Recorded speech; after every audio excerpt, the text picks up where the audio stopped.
One of the manufacturers who supply the supermarkets wanted to mix their products.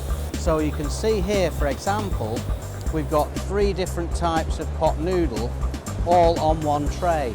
Rather than the pot noodles all being in the same tray and having to have 3 different trays to show the different types, there's one tray showing 3 different types, third of the space. So for the small express stores who haven't got the same storage, that works really well. Well, how do you do that? Normally by hand. And there are tens and tens and tens of people all taking pots out of trays and swapping them to create this tray that's got the 3 different types in.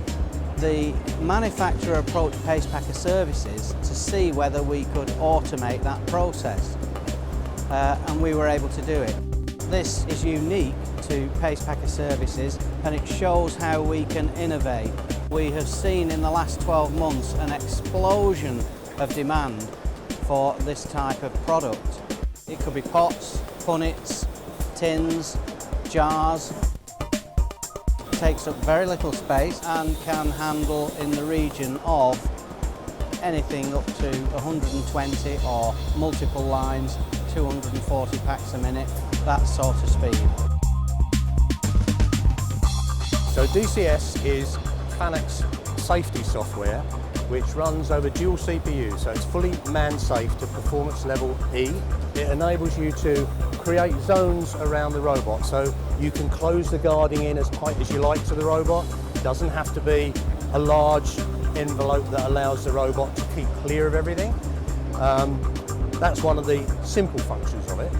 The other one is to create areas where people can interact with the robot safely and quickly. So you can create up to 5 different interaction zones. For example, what we've demonstrated here is where we have 3 separate zones. So when we're all standing clear of this cell, there's no lights on and the robot is running at full speed. When we move into an area, these will go blue, so, and the robot will then run at a slower speed.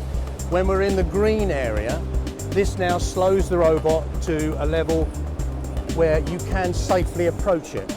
So even if it continues to move, you're safe with that speed. And then finally, as you go through the light curtains here, the robot will stop and then restart. You've got that ability just to let your operators get very, very close to the action, but still remain safe.